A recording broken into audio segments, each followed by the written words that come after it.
Hello viewers, welcome to Motor India's Hindi channel here and an interview with a special person, Mr. Vikas Yadav from VST Corby. विकास जी स्वागत है आपका. Just to understand ये scale, ये जो आपने नया India's largest trailer manufacturing unit Mehsana Kotputli Rajasthan में जो बनाया है, वी अंडरस्टैंड कि ये जो नया प्लांट है 2,35,000 स्क्वायर मीटर्स में फैला हुआ है. एरिया हमें पता है, but in terms of production capacity, in terms of your capability, उसके बारे में बताइए. First, thanks for inviting me for have this discussion over here. And Corby trailers हमेशा से इनोवेटिव रहा है ट्रेलर्स के अंदर में. स्टार्टिंग से जब से हम लोगों ने 2019 से जर्नी को स्टार्ट किया था और आज हम 25 तक आ गए हैं, तो 26 का शुरुआत हम लोगों के लिए बहुत अच्छा हुआ है. We have inaugurated this very new facility. हमारे पास यहाँ पे ये प्लांट लगभग 2,35,000 स्क्वायर मीटर में फैला हुआ है जैसा आपने बताया, और ये हम गर्वान्वित है कि ये फैसिलिटी इंडिया का सबसे लार्जेस्ट फैसिलिटी है ट्रेलर मैन्युफैक्चरिंग के लिए. कैपेबिलिटीज़ के अंदर में हम लोगों की मासिक उत्पादन क्षमता यहाँ पे लगभग 1,700 से 1,800 ट्रेलर्स पर मंथ होने वाली है, जो लगभग एनुअली लगभग 20 से 22,000 यूनिट्स के आसपास बनती है. प्रोडक्शन कैपेसिटीज़ के अलावा इसमें लाइन आइटम्स की बात करें तो हम लोगों ने अभी रिसेंट के अंदर में बस के अंदर में भी काम चालू किया है. We are into bus manufacturing. हम लोगों के सर्टिफिकेशन रिसेंटली पूरे हुए हैं, तो we are actively looking in this particular bus market also. तो यहाँ से वी आर प्लानिंग कि लगभग हम लोग 200 से 250 बसेस भी रोल करें मंथली. तो ये पूरा एक जो इकोसिस्टम बनेगा, it would be around 1,800-1,900 combinedly volume रहेगा इस प्लांट का. This will be per month? Yes, unit for month. Fantastic. और कैपेबिलिटीज़ की बात करें, हम देख रहे थे continuous welding technology, CNC machines और अर्गो वेल्डिंग की बात हो रही थी. टेक्नोलॉजी में ये कितना आगे है, और इस वक्त इंडिया ट्रेलर मैन्युफैक्चरिंग को ये कितना ज़रूरी था कि इतना बड़ा प्लांट और प्रॉमिस के साथ आपने लॉन्च किया? देखिए, अगर टेक्नोलॉजी के अंदर में देखें तो हमेशा से ही हम लोगों को इस चीज़ का गर्व रहा है कि हम लोग कोई नई चीज़ लेके आए हैं इंडस्ट्री के अंदर में. जब सबसे पहले हम लोग बीम मैन्युफैक्चरिंग के लिए सेमी रोबोटिक टाइप के SAW वेल्डिंग सॉल्यूशंस लेके आए थे, दैट वाज इंडस्ट्री फर्स्ट. उसके बाद में हम लोग इस प्लांट के अंदर में हम लोगों ने कंटिन्यूस 2 लेवलर CTL मशीन्स भी बैठाया है. इससे हम लोगों को एक्यूरेसी में कटिंग मिलता है. हम जिस ग्रेड के साथ भी जाना चाहते हैं उसको सुनिश्चित कर सकते हैं. अपार्ट फ्रॉम दिस, हम लोगों के पास वर्सेटिलिटी होता है कि हम लोगों को जितना मटेरियल चाहिए उतना हम लोगों पे डिपेंडेंसी नहीं है बाहर के बाजार के ऊपर में. We are having that in house facility with us. तो ये हम लोगों को एनेबल कर रहा है अभी इसके अंदर में. और टेक्नोलॉजी के अंदर में एडवांसमेंट की बात करें तो ज़माना इसी का आने वाला है. आगे आगे जो टेक्नोलॉजी के अंदर में आगे रहेगा, अपग्रेडेड रहेगा, वही टिकेगा बाजार के अंदर में. तो फॉर श्योर इसमें सिर्फ CTL मशीन ही नहीं, हम लोगों ने मल्टीपल रोबोटिक लाइंस के साथ डाली हैं इसके अंदर में. हम लोगों के पास में मल्टीपल लेवल के लोकल SPMs इसके साथ में इंट्रोड्यूस करें. हमने स्पेशली पेंट को बहुत ज़्यादा फोकस किया है. हम लोगों ने कंटिन्यूस शॉर्ट ब्लास्टिंग लाइन लगाया है. उसके अलावा एक 2 कंटिन्यूस हम लोगों के पास में पेंट बूथ लाइन्स भी हैं सेमी रोबोटिक टाइप के. एक 15 मीटर का लाइन है और एक 21 मीटर का लाइन है, जो लास्ट के अंदर में दोनों ही ओवन में जाते हैं. और हम लोग लगभग हर 23 से 24 मिनट साइकिल टाइम में एक ट्रेलर यहाँ से रोल आउट कर सकते हैं. परफेक्ट. तो technology we are adapting very new things. जो भी अवेलेबिलिटी हम लोगों को मिलता है या जो चीज़ करना चाहिए, we are very happy to implement that. Our facilities, our design team is very happy to implement that. Overall not just Rajasthan market but India market में आप अभी कैसा डिमांड देख रहे हैं, और इस प्लांट के रेडीनेस में, मतलब जो आप 1700-1800 यूनिट्स पर मंथ की प्लान कर रहे हैं, वो किस क्षेत्र को इमीडिएटली बेनिफिट करेगा? जैसे किस सेगमेंट्स को? It could be logistics, long haul, आपका इंफ्रा प्रोजेक्ट्स, आपका steel cement. Which other segments you think will have immediate Uptake from your plant? देखिए, अभी नरेंद्र मोदी गवर्नमेंट के अंदर में वी हैव सीन कि डेवलपमेंट किस पेस के साथ में आगे बढ़ रहा है. हाईवेज़ किस हिसाब से नए बन रहे हैं, कितने चौड़े हाईवेज़ बन रहे हैं. ईस्ट में जहाँ पे कभी पहले एक गाड़ी जाने का मुश्किल था, आज वहाँ पे चौड़े चौड़े हाईवेज़ हो गए. यूपी में हम लोगों ने देखा है इसके अंदर में. इवेंचुअली मेरे को ऐसा लगता है पर्टिकुलरली कि जैसे ही नेशनल लॉजिस्टिक्स पॉलिसी को एकदम बूस्ट मिलेगा, या जिस दिन इस पर गवर्नमेंट थोड़ा सा और रिजिड हो जाएगी, तो ultimately hub and spoke model बनने वाला है पूरे इंडिया के अंदर में. हम देखेंगे बड़े शहरों के बाहर में वेयर हाउसिंग होगी, और अंदर उसके अंदर में छोटी गाड़ियों से डिस्ट्रीब्यूशन होगा उसका. तो जितना भी वेयर हाउसिंग होगा, तो उसके अंदर में 2 चीज़ों का ख्याल रखा जाएगा कि ज़्यादा माल आ सके एक गाड़ी के अंदर में और ज़्यादा पेलोड को समायोजित किया जा सके उसके अंदर में. तो उसके लिए trailer is a perfect choice. Understood. तो ट्रेलर्स का आज का मार्केट का साइज जो लगभग 65 से 70 हज़ार एनुअल है, वी आर होपिंग कि ये एक तो मार्केट को रिप्लेस करेगा जो रिजिड बॉडी है, उससे इसके अंदर में माइग्रेशन दिखेगा, और अपार्ट फ्रॉम दिस ये लगभग हर साल 8 से 10% के हिसाब से ग्रो करना चाहिए। तो we are very optimistic about this कि इस प्लांट को लगा के हम लोग इंडिया के अंदर में एक नया रेवोल्यूशन प्रोडक्ट वाइज जरूर लेके आएंगे, एक नया स्टैंडर्ड सेट कर देंगे अभी इसके अंदर में, जो अभी से पहले कभी नहीं हुआ। Fair enough. और एक तो आपने बात की टेक्नोलॉजी कैपेसिटी, और दूसरी आपने बात की सेगमेंट वाइज जो डिमांड बढ़ने वाली है। अगर मैं कस्टमर स्पेसिफिक पर्सपेक्टिव से पूछूं तो कस्टमर के क्या इमीडिएट पेन पॉइंट्स आप हैंडल करेंगे, जैसे quality issues, on time delivery, service and maintenance, उसके लिए आप कितने तैयार हैं? देखिए, हमारी इंडस्ट्री के अंदर में हमेशा से एक चैलेंज बना रहा है जो है ऑन टाइम डिलीवरीज को लेके, क्योंकि हर प्रोडक्ट लगभग कस्टमाइज होता है, सबके अपने प्रेफरेंसेस होते हैं वो, और उसी हिसाब से सबको गाड़ियाँ बनानी होती है। तो ये जो मैंने आपसे अभी कैपेसिटी का जिक्र किया था, इसके अंदर में ये हमें एनेबल्ड करता है कि हर 24-25 मिनट का जो साइकिल टाइम है, हम लोग एक प्रोडक्ट को जब बनाना चालू कर रहे हैं और उसको डिलीवर कर रहे हैं, उसके अंदर में लगभग 24 घंटे का पूरा अंतराल है ये। तो हम लोग ये उसके साथ बता रहे हैं जिसमें हम लोग कस्टमाइजेशन कर रहे हैं। अगर हम लोग हमारे रेगुलर प्रोडक्ट्स के साथ में जाते हैं तो ये समय और घट के 15-16 घंटे के आसपास में आ जाता है। तो वो और फर्दर इनेबल करता है हम लोगों को। तो इसके हिसाब से जैसे ही ऑन टाइम डिलीवरीज हम लोग सिक्योर कर ही रहे थे, पहले भी हम लोग विश्व भारत के सबसे बड़े टेलर निर्माताओं में से एक रहे हैं, तो डिलीवरी हमेशा से हम लोगों का फोकस रहा है।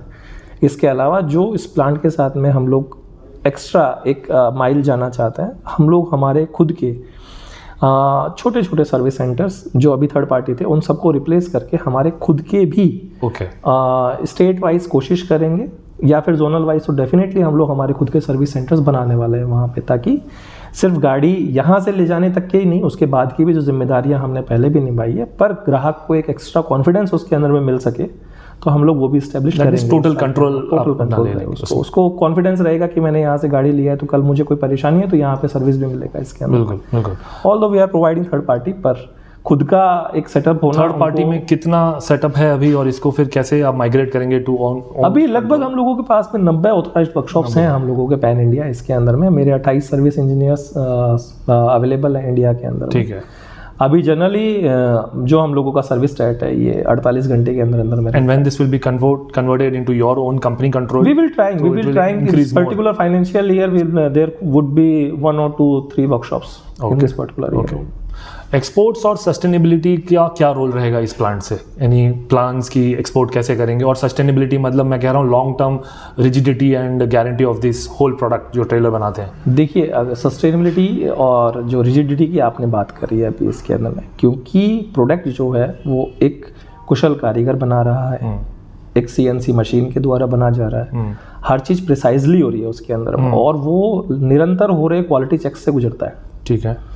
तो इस प्रोसेस से बनने वाला प्रोडक्ट विश्व की टेक्नोलॉजीज को मैच करते हुए उसके समकक्ष है। हम लोगों ने पहले भी पुराने प्लांट से एक्सपोर्ट्स करे हैं, पर यहाँ से हम लोग इसका एटलीस्ट 30 से 40% एक्सपोर्ट्स के लिए रिजर्व करना चाहते हैं। ठीक है।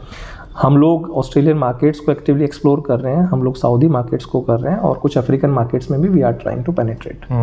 Quality wise we can assure you कि यहाँ से जो भी प्रोडक्ट निकलेंगे ग्लोबल स्टैंडर्ड्स को मीट करेंगे। उसमें कोई दो राय नहीं है इसके अंदर में। और जैसे जैसे हम लोग खुद की रीच बढ़ाते जा रहे हैं, हम लोग वहाँ के सर्टिफिकेशंस के साथ में भी काम कर रहे हैं, लोकल अथॉरिटीज़ के साथ में भी आर ट्राइंग कि वहाँ पे जो भी चीज़ें रिक्वायरमेंट उसको फुलफिल कर सकें। Got it. तो ये तो हो गया एक्सपोर्ट्स का आपका आउटलुक। मैं जो सेकंड क्वेश्चन आपको ये पूछ रहा था कि to understand your sustainability rigidity goals, क्योंकि इंडियन जो सेगमेंट है वो अभी भी काफ़ी प्राइस सेंसिटिव है, they don't understand the value, sometimes they are too cost sensitive, और ऊपर से मार्केट फ्रेगमेंटेड है, लोग कहीं से भी कुछ माल बनवा लेते हैं एंड देन दे से कि not up to the mark. देखिए, उसको आप चैलेंज कर रहे हैं। अनफॉर्चुनेटली हमारे इंडस्ट्री के अंदर में ऐसा रहा है कि सर्वाइवल हमेशा से एक चैलेंज बना रहा है। मतलब बहुत सारे नई कंपनीज खुलती हैं और शॉर्ट टर्म के अंदर में बंद हो जाती है। इसका रीज़न, अगर आपको ऐसा लगता है कि प्राइस है, तो ऐसा नहीं है।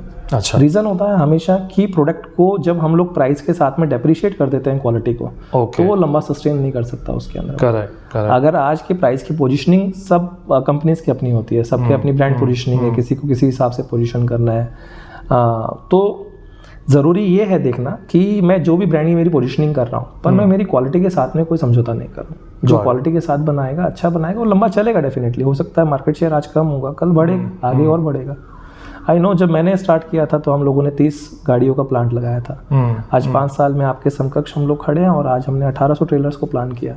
तो क्वालिटी के साथ में अगर आपने समझौता नहीं किया तो डेफिनेटली आप ग्रो करेंगे इसमें। तो दैट मीन्स बदलते एनवायरनमेंट और डिमांड्स के साथ अप टू डेट रहेंगे। अप टू डेट रहना पड़ेगा, टेक्नोलॉजी वाइज हम लोगों को अप टू डेट रहना पड़ेगा। प्रोडक्ट की नीड की, मार्केट की नीड को समझना पड़ेगा कि अभी कौन सा प्रोडक्ट चलने वाला है, कौन सा नहीं चलने वाला है। तो डेफिनेटली। और इस तरह से अगर फ्यूचर रेडीनेस की बात करें, ऑफ कोर्स एक्सपोर्ट्स आपने कंट्रोल कर लिया, लोकल डिमांड्स को आप देख रहे हैं, तो अगर मैं आपको near to medium term goals या टारगेट फॉर वीएसटी कोर भी कहूँ तो क्या होगा वो नेक्स्ट 2 to 3 ईयर्स में आपके टारगेट्स? अभी तो हम लोग यही टारगेट कर रहे हैं कि अगले 1 साल से 1.5 साल के अंदर में इस प्लांट को 100% कैपेसिटी यूटिलाइजेशन पे लेके आ सके। जैसा मैंने बताया कि हम लोग दूसरे क्षेत्रों में भी एक्टिवली एक्सप्लोर कर रहे हैं अपॉर्चुनिटीज। हम लोग बसेस के अंदर में आ गए हैं अभी, तो हम बसेस को भी अच्छा लेके जाना चाहते हैं इसके अंदर। करेक्ट। एंड ओवरऑल क्या इस प्लांट को आपके खुद के अशोक लेलैंड डीलरशिप से कुछ हेल्प मिलेगी, plus of course the other fleets? So OEM types या कस्टमाइजेशन की तरफ आप बढ़ रहे हैं और आगे? देखिए, हम लोग एक ही डीलरशिप के साथ में सीमित नहीं है इसके अंदर में। मैं एक डीलर हूँ, ठीक है, और मतलब हमारी एक कंपनी डीलर है, पर उसके अपार्ट भी मेरे पास में लगभग 82 ऑथोराइज डीलरशिप्स हैं पूरे इंडिया के अंदर में, जिनके साथ में हम लोग काम करते हैं। हम लोग टाटा के साथ बहुत अच्छा और बहुत ज़्यादा भी काम करते हैं। हम लोग AL के साथ भी काम करते हैं, डीलर्स के साथ में। हम लोग आइशर के साथ भी करते हैं, महिंद्रा के साथ भी करते हैं।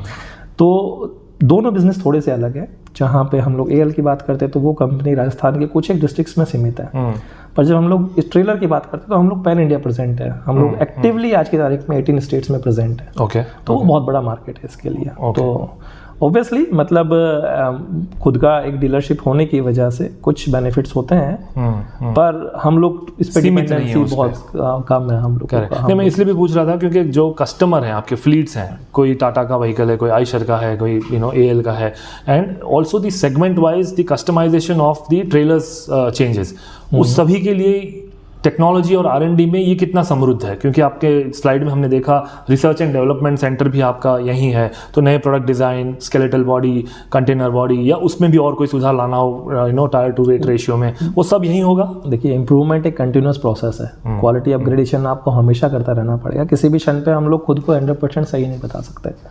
तो हम लोग लगातार इवॉल्व कर रहे हैं टेक्नोलॉजी के अंदर में भी, R&D के अंदर में। R&D सेंटर होने की वजह से अब ये बेनिफिट होने वाला है कि हम लोग उसकी रोड कंडीशंस को यहाँ पे ड्राइव कर पाएंगे, देख पाएंगे कि कैसा चलने वाला है उसके अंदर में। So the whole idea is you will be able to customize as per the customer requirements at the center, because the research and development center with team quality, sits with with quality, quality with quality that the team sits there, and whatever they prefer in terms of suppliers, tire manufacturers, आप सबको align करके एक बढ़िया product बना के दे सकते हैं। Definitely. Okay, तो नियर टू मीडियम टर्म में गोल में जो आपने कहा एक्सपोर्ट्स एक है और दूसरा मैक्सिमम एज इन 100% यूटिलाइजेशन, ये आपका गोल रहेगा। कब तक ब्रेक इवन हो जाएगा, क्या टारगेट्स हैं? क्योंकि कुछ मैं आंकड़े जानना, मतलब फोर्स नहीं करूंगा आपको कि आप ज़्यादा डिटेल में बताएं, but what ever you can reveal in terms of numbers, आप कब तक वो उम्मीद कर रहे हैं वो हो जाएगा break even, and what are your targets in terms of financials? इस पूरे इस चीज़ को ना, प्रोजेक्ट कॉस्ट को और ऑपरेशनल कॉस्ट को अलग रख के देखते हैं, दोनों चीज़ों को। तो प्रोजेक्ट कॉस्ट डेफिनेटली इसके अंदर में थोड़ी सी ज़्यादा है हम लोगों की, तो it will take time somehow, पर operational cost we are very good in that. हम लोगों का ऑपरेशनल एफिशिएंसी इसके अंदर में लगभग 130-40 गाड़ी के आसपास में आ जाता है। Okay, wonderful. डेफिनेटली मतलब हम लोगों पे कोई ऑपरेशनल वाइज बहुत ज़्यादा बर्डन नहीं है इसके ऊपर। Understood. Thank you so much for your time. Wonderful interacting with you. And if there are any closing remark or any specific comment that you want to give to viewers, because मैंने तो सब कुछ cover किया, just in case if you have some closing remark. नहीं, definitely देखिए, जिस हिसाब से VST कॉर्बेट ट्रेलर्स ने लास्ट के टाइम के अंदर में ग्रो किया है, तो हम लोग एक छोटा सा श्रेय भी खुद को देते हैं इसके अंदर में कि इस जो फैब्रिकेशन था हम लोगों का, जब हम लोग आए थे तो इट वाज अराउंड 20% किसी अच्छे वेंडर के पास में, इंफ्रा के पास में बनता था और 80% रोड साइड बनता था। आज की तारीख में हम लोगों के आने के बाद में एक ये बदलाव आया है बाज़ार में कि अभी हम लोग 50-60% एक अच्छे मैन्युफैक्चरर या ऑथोराइज्ड बढ़िया इंफ्रा पे बनता है और 30-40% उसका होता है। आने वाले टाइम में आप देखेंगे कि ये 80% तक चला जाएगा इसके अंदर में। तो हम लोगों के आने से इंडस्ट्री ग्रो करी है बिल्कुल, और कस्टमर को ज़्यादा बेटर ऑप्शंस मिलने लग गए हैं अभी इसके अंदर में, ही कैन चूज़, पहले वो कुछ लिमिटेड जगहों पे था। तो definitely we will try our level very best कि जिस हिसाब से हम लोग ग्रो करें इसको और आगे बनाए रखें, हमारे कस्टमर्स का जो विश्वास रहा है वो आगे भी बना रहे। बढ़िया sir, thank you so much. Thank you for wish you all the best.